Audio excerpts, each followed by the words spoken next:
Selamat datang di channel Undang. Saya Uce, Saya Nanda. teman-teman selalu like, comment, and subscribe. Semangat belajar. Halo teman-teman, kembali lagi di Undang Channel. Nah, kalau bersama Kak Uce, teman-teman semua akan belajar tentang sains.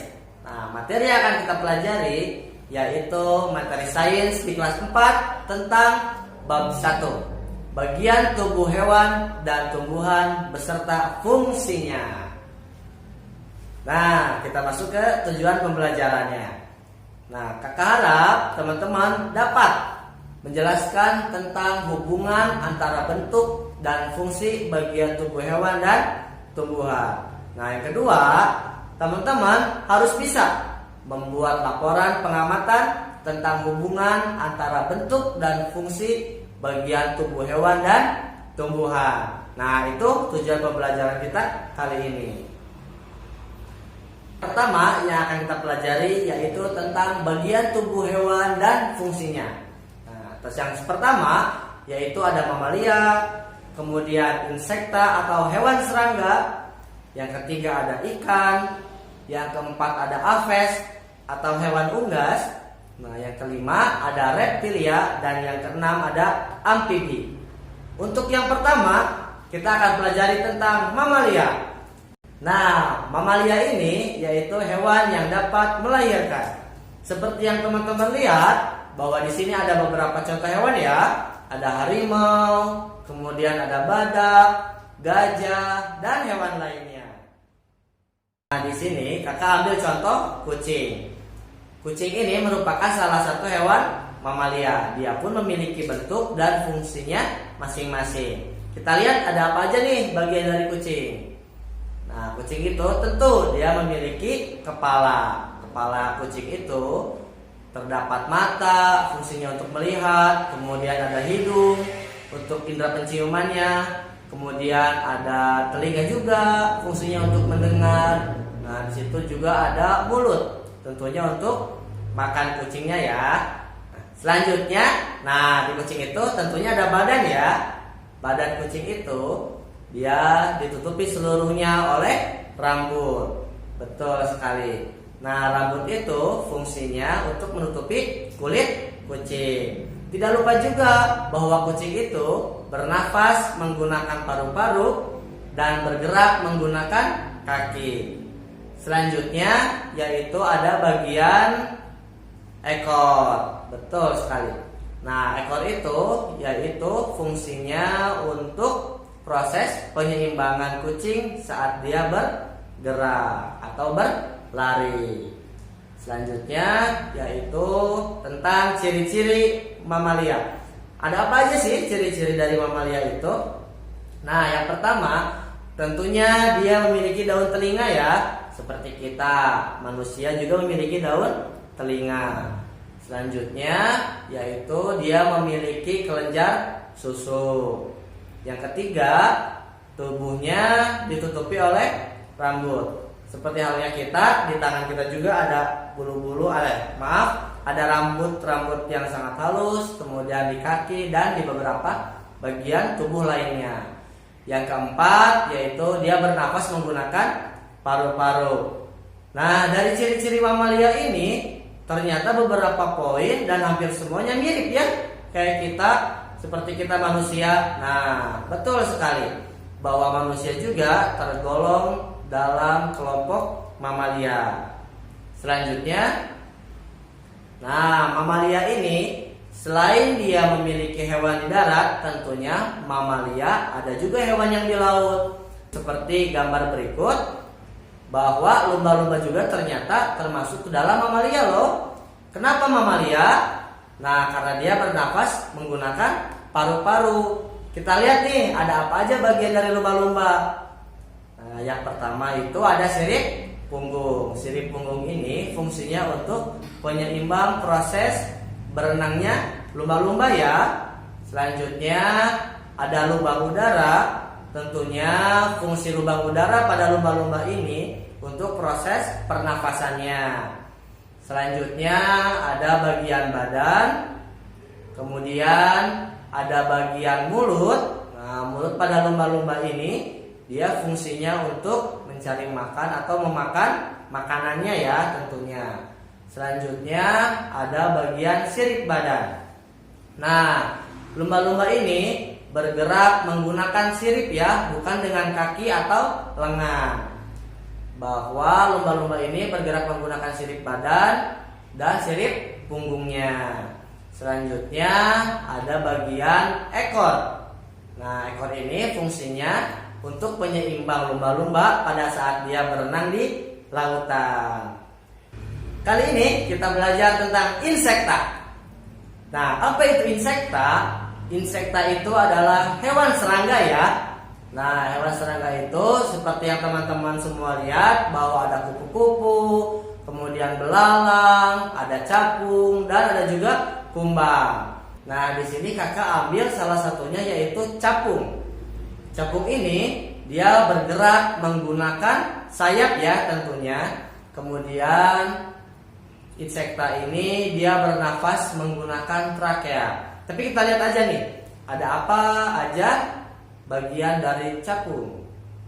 Nah, yang pertama tentunya dia memiliki kepala, kemudian ada bagian badan, selanjutnya ada bagian ekor, selanjutnya kaki. Nah, kaki ini coba kita perhatikan dengan seksama ya. Dia memiliki 3 pasang.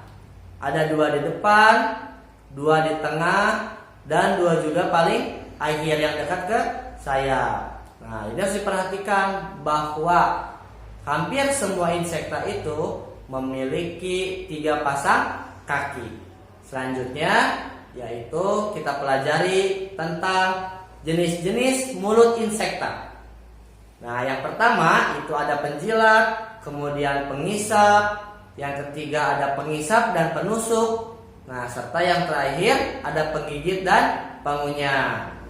Penjilat, kakak ambil contoh yaitu lalat ya teman-teman semua. Kenapa lalat? Nah, seperti yang kita tahu bahwa lalat itu kan sering hinggap ya di makanan ataupun di kotoran. Nah, pada saat lalat hinggap, dia itu sedang melakukan proses penjilatan pada makanan atau kotoran. Yang kedua ada pengisap, yaitu kupu-kupu. Nah, mengapa kupu-kupu dikategorikan dalam jenis mulut yang pengisap? Karena kupu-kupu dapat mengisap madu yang ada di bunga atau di tumbuhan. Selanjutnya ada pengisap dan penusuk, yaitu nyamuk. Nah, nyamuk kan sering mengganggu ya proses tidur kita, suaranya seperti yang sedang balapan motor GP. Nah, bahwa ternyata nyamuk itu dia memiliki mulut yang sangat panjang dan runcing seperti halnya jarum suntik karena fungsinya untuk mengisap darah dan menusukkan mulutnya. Selanjutnya yaitu ada penggigit dan pengunyah. Nah, kakak ambil contohnya yaitu belalang ya. Nah, mengapa belalang? Karena belalang itu makanannya ialah daun. Nah, belalang ini dia dapat menggigit daun dan mengunyah daun tersebut sebagai makanannya. Selanjutnya yaitu tentang ciri-ciri insekta. Yang pertama, dia memiliki 3 pasang kaki. Betul, seperti contoh capung tadi bahwa insekta itu memiliki 3 pasang kaki atau jumlahnya ada 6 ya. Selanjutnya ada sepasang antena. Antena ini terdapat di kepalanya. Kemudian ada mulut sesuai fungsinya. Betul sekali. Seperti yang kakak jelaskan tadi bahwa jenis-jenis mulut pada insekta ada beberapa jenis. Coba kakak ulangi lagi. Yang pertama itu ada penjilat, yang kedua ada pengisap, yang ketiga ada pengisap dan penusuk, dan yang terakhir ada penggigit dan pengunyah. Nah, itu tentang mulut sesuai fungsinya pada insekta. Dan yang keempat ada apa nih? Yang keempat dia memiliki mata yang majemuk. Nah, dan yang terakhir yaitu sebagian besar bahwa insekta itu memiliki sayap ya, maka proses bergeraknya dia terbang. Tapi ada beberapa juga hewan insekta yang tidak memiliki sayap seperti semut rangrang. Sekarang kita masuk ke pembahasan ikan. Betul sekali teman-teman, bahwa ikan yang kakak ambil contohnya itu merupakan ikan-ikan yang ada di laut. Dia dapat hidup di air yang asin ya tentunya. Nah, namun kali ini kakak ambil contoh ikan kumpai namanya, kalau tidak salah ya. Nah, ikan ini tentunya dia memiliki beberapa bagian. Oke, yang pertama yaitu ada bagian mulut. Nah, mulut pada ikan dia berfungsinya untuk memakan ya tentunya. Kemudian ada bagian insang. Insang pada ikan berfungsi sebagai alat pernafasan ikan selama di dalam air. Selanjutnya ada bagian sirip badan. Sirip badan ini fungsi pada ikan yaitu sebagai alat geraknya. Jadi di dalam air ikan bergerak tidak menggunakan kaki ya, tapi menggunakan sirip. Selanjutnya ada bagian sirip punggung. Nah, ini sama halnya dengan sirip badan, bahwa sirip itu fungsinya untuk bergerak. Selanjutnya ada bagian badan, kemudian ada bagian ekor. Ekor ini fungsinya sebagai alat penyeimbang pada saat ikan berenang-renang di laut atau di air tawar. Kita bahas tentang apes. Nah, apa sih apes itu? Apes itu ialah hewan yang memiliki paruh. Biasanya nih teman-teman kakak menyebutnya dengan hewan unggas. Kali ini kakak akan ambil contoh beberapa hewan apes yaitu burung. Nah, seperti yang teman-teman lihat bahwa di sini ada beberapa jenis burung ya. Kakak ambil contohnya itu ada 3 bagian seperti yang teman-teman lihat. Oke, selanjutnya mari kita pelajari tentang bagian-bagian dari burung. Yang pertama, burung itu tentunya memiliki paruh. Paruh pada burung ini bentuknya sangat beragam dan bermacam-macam. Tentunya fungsi paruh pada burung ini untuk mencari makan atau memakan makanan burung. Selanjutnya ada bagian kaki. Betul. Nah, kaki ini berfungsi sebagai tempat hinggapnya burung di dedahanan atau di pohon. Oke, kita masuk ke bagian selanjutnya ada sayap. Nah, sayap ini tentu sebagai alat gerak burung pada saat terbang. Dan selanjutnya ada bagian ekor. Ekor fungsinya untuk menyeimbangkan proses terbang pada burung. Nah, tidak lupa juga teman-teman, kalau burung ini bernafas menggunakan paru-paru.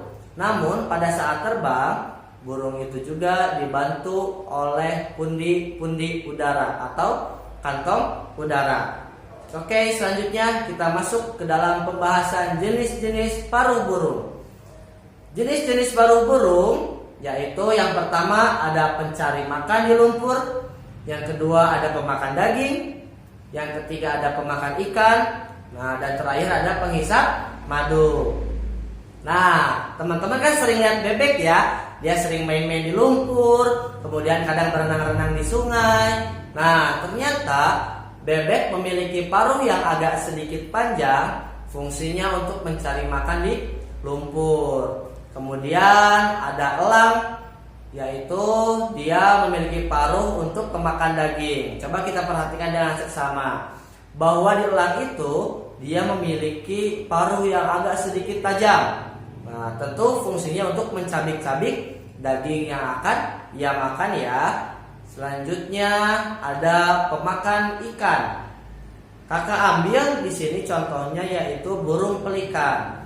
Kita lihat bahwa paruhnya itu berbentuk sangat panjang sekali dan di bawahnya terdapat sebuah kantung. Nah, kantung itu biasanya disimpan dulu ikan sebelum burung tersebut memakannya. Kemudian yang terakhir yaitu ada burung kolibri. Burung ini memiliki paruh yang sangat panjang dan sangat runcing. Nah, dia itu sebagai penghisap madu. Mengapa sangat panjang dan runcing? Agar memudahkan paruh tersebut masuk ke dalam bunga yang ada di tanaman. Selanjutnya yaitu ada jenis-jenis kaki burung. Nah, kaki burung ini ada 5 kategori ya. Yang pertama ada kaki pengais, kemudian kaki perenang, ketiga ada kaki petengger, keempat ada kaki pemanjat, dan terakhir ada kaki pemangsa. Nah, kalau di kaki pengais seperti yang kita lihat bahwa bentuk kakinya itu sangat mendatar dan kecil. Biasanya nih kita temukan di ayam ya. Nah, kaki perenang biasanya hewan tersebut suka mencari makanan di air ya. Coba lihat bahwa kaki tersebut dia memiliki selaput.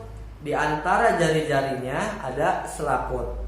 Nah, selaput ini berfungsi untuk berenangnya hewan tersebut di air atau di lumpur. Contohnya yaitu pada hewan bebek ya. Kemudian ada kaki petengger. Coba kita lihat bahwa kaki petengger ini memiliki bentuk kaki yang kuat. Mengapa sangat kuat? Karena ia memiliki fungsi untuk bertengger di dahan pohon. Apa itu bertengger? Nah, bertengger itu dia diam atau sedang melakukan istirahat di dahan pohon. Contohnya yaitu ada burung pipit. Selanjutnya ada kaki pemanjat. Kaki pemanjat ini dia memiliki 2 jari yang mengarah ke depan dan 2 jari lainnya mengarah ke belakang. Nah, tentu ada fungsinya ya. Fungsinya untuk memanjat pohon. Contohnya yaitu pada burung pelatuk. Dan yang terakhir yaitu kaki pemangsa. Kaki pemangsa ini terdapat pada burung elang. Bentuk kaki dengan jari yang kokoh dan kuku yang sangat tajam berfungsi untuk mencengkram mangsanya. Nah, sekarang kita bahas tentang reptil. Siapa nih teman-teman di sini yang sangat suka dengan reptil? Oke, nah reptil ini kadang disebut juga dengan hewan yang melata. Nah, kakak ambil contoh yaitu ada buaya, kemudian ada kura-kura, juga terakhir ada ular. Nah, kita lihat nih, ada apa aja sih bagian dari reptil ini? Nah, kakak ambil yaitu contohnya komodo. Yang pertama ada lidah. Nah, lidah pada komodo ini dia fungsinya sama dengan hidungnya, yaitu sebagai indera penciumannya. Selanjutnya ada bagian kaki depan. Kaki depan pada komodo ini fungsinya sebagai alat gerak. Kemudian ada bagian kaki belakang. Kaki belakang dan kaki depan sama halnya, yaitu memiliki fungsi untuk bergerak. Bahwa komodo ini bergerak dengan cara berjalan. Selanjutnya yaitu ekor. Ekor ini berfungsi sebagai penyeimbang dari komodo pada saat dia berjalan. Nah, teman-teman, bahwa hewan reptil ini hampir semua badannya ditutupi oleh sisik. Sekarang kita pelajari tentang amfibi.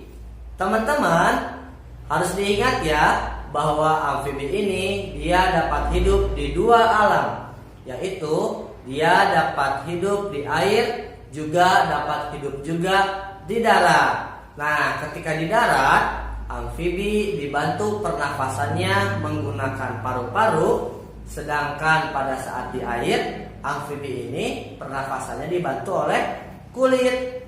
Nah, seperti yang teman-teman lihat bahwa ada 2 gambar, yaitu contoh hewan amfibi. Yang pertama yaitu ada katak, dan yang kedua ada salamander.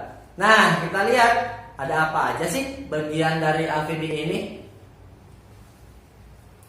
Oke, kakak ambil di sini yaitu contohnya katak. Yang pertama yaitu ada bagian kulit. Nah, kulit ini selain lapisan yang paling luar pada katak, tentu kulit ini dapat membantu proses pernafasan katak pada saat dia berada di air. Selanjutnya ada bagian gendang telinga. Gendang telinga pada katak fungsinya untuk proses pendengaran. Namun pada katak ini gendang telinganya berada di luar. Tidak seperti pada manusia ya, atau seperti kita. Kalau kita gendang telinganya berada di bagian dalam telinga ya. Selanjutnya ada bagian kaki depan. Kaki depan ini berfungsi sebagai alat geraknya katak tersebut. Kemudian ada bagian selaput renang. Nah, selaput renang pada kaki katak itu berfungsi agar memudahkan katak pada saat berenang di dalam air. Selanjutnya ada bagian kaki belakang. Kaki belakang ini sama halnya dengan kaki depan, memiliki fungsi untuk bergerak ya.